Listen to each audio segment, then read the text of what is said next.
फसलों की पैदावार दो बातों के ऊपर निर्भर करती है। पहला तो हमारा इसके अंदर रहता है कि जो मौसम है वो किस तरह से है, वो फसल के अनुकूल है भी या नहीं है।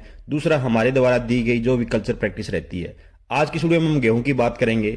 गेहूं के अंदर अभी जो है वो गोब अवस्था लगभग हर एक एरिया के अंदर जो है वो स्टार्ट हो चुकी है। गोब अवस्था के अंदर जो मौसम है, जो तापमान है, वो गेहूं का रात का जो 10 से लेके 12 डिग्री के आसपास रहना चाहिए। आप 15 डिग्री तक भी जा सकते हो।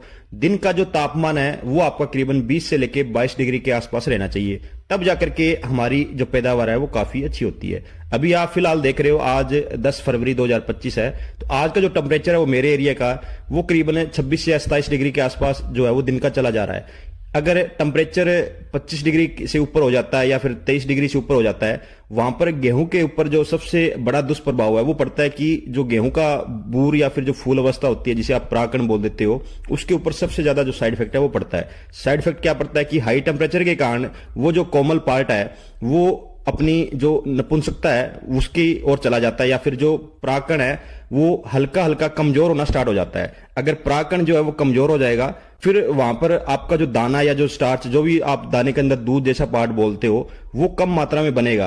अगर टेम्परेचर 30 डिग्री के आसपास चला जाता है तो हमारा जो दाना है वो सिकुड़ जाता है। जब भी आप गेहूं की हार्वेस्टिंग करोगे आप उसमें देखते हो कि दाने काफी सारे जो है वो पिचके हुए मिलते हैं। अगर प्रॉपर साइज नहीं बनेगा तो दाना पिचका हुआ मिलेगा, फिर आपको पता है कि जो पैदावार है वो ऑटोमेटिक कम हो जाती है। तो आपको मैं आज की इस वीडियो में कुछ एक जो तरीके वो बताता हूं ताकि आप अपनी गेहूं को जो हीट स्ट्रेस है यानी तापमान का जो बुरा प्रभाव है उससे आप किस तरह से बचा सकते हो।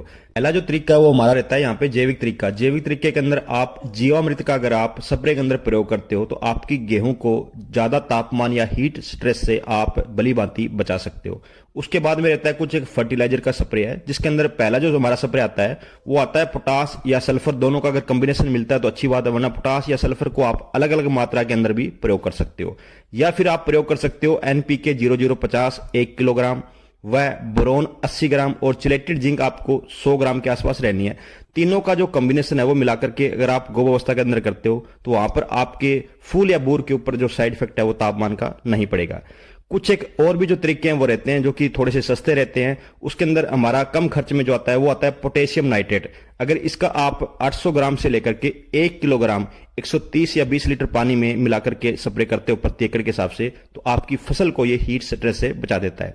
या फिर आप प्रयोग कर सकते हो कैल्शियम क्लोराइड। इसकी जो मात्रा है वो आपको लेनी है 400 से लेके 500 ग्राम प्रति एकड़ के हिसाब से। पानी की जो मात्रा है वो आपको बिल्कुल सेम रखनी है, 120 से लेके 130 लीटर प्रति एकड़ के हिसाब से। उसके बाद में हमारा आता है सिंचाई का प्रबंधन। ये सबसे अहम भूमिका हमारी हीट स्ट्रेस के अंदर निभाता है। अगर आप गोब अवस्था में जो सिंचाई है वो नियमित रूप से करते हो, अच्छे तरीके से करते हो, वहां पर भी आपका जो हीट स्ट्रेस है उसको कम रखने में काफी सारा जो योगदान है वो मिलता है। अगर कुछ एक वैरायटियों की मैं बात करूं जिसके अंदर एचडी की कुछ एक वैरायटी आती है जिसमें 29 तासर वगैरह आती है, डीवीडब्ल्यू की वैरायटियां लगभग सी आती है, जो कि अभी जो फिलहाल वैरायटियां लगभग लॉन्च हो चुकी है वो मतलब तापमान को देख करके ही बनाई गई है। इसकी उनके ऊपर जो ज्यादा मात्रा में जो टेम्परेचर का इफेक्ट है वो नहीं पड़ता है।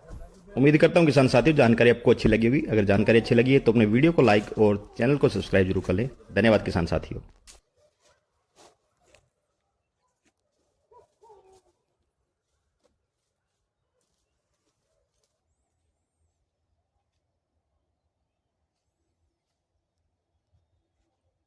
नहीं पड़ेगा। कुछ एक और भी जो तरीके हैं वो रहते हैं